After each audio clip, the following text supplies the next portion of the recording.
Perwisyo naman ang hatid ng nasirang tubo ng tubig sa maraming residente at establishmento sa bahagi ng Visayas Avenue sa Quezon City. Maliban sa dulot nitong baha sa kalsada, limitado rin ang supply na nagagamit ng mga kainan sa paligid ng nasirang pipeline. Habang tuluyan namang nawala ng supply ang mga apektadong kabahayan. Narito ang balita ni Val Gonzalez. Malaking volume ng sariwat malinis na tubig ang nasasayang sa pagkakasira ng pipeline ng Manila Water sa kahabaan ng Visayas Avenue, Quezon City. Ayon sa gwardiya ng isang restaurant na katapat ng nasirang linya ng tubig, alas 11:20 ng gabi kagabi nang magsimulang umagos ang tubig na nagmumula sa ilalim ng sementadong kalsada. Pero kahapon pa raw ng tanghali nang mapansin nilang nagsimulang magtubig ang kalsada, lumalabas na galing sa tubo ng tubig sa ilalim ng sementadong daan galing ang bumubulwak na tubig.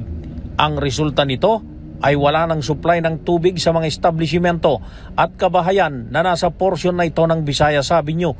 Apektado na rin ang galaw ng negosyo sa lugar dahil sa kawalan ng magagamit na tubig.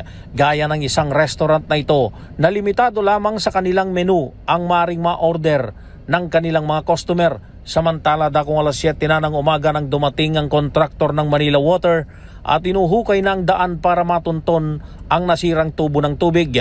Ayon kay Engineer Benji Sakdalan ng Avda Construction, ang kontraktor ng Manila Water, isang 300 mm na laki ng pipeline ang sumabog, kaya't malaking volume na ng tubig ang natatapon. Rush hour kaninang umaga ay matinding traffic ang naranasan sa kahabaan ng Visayas Avenue dahil sa nasirang tubo na nagdudulot ng pagbaha sa mga kabahayan sa Visayas Avenue, Barangay Vasra, Quezon City.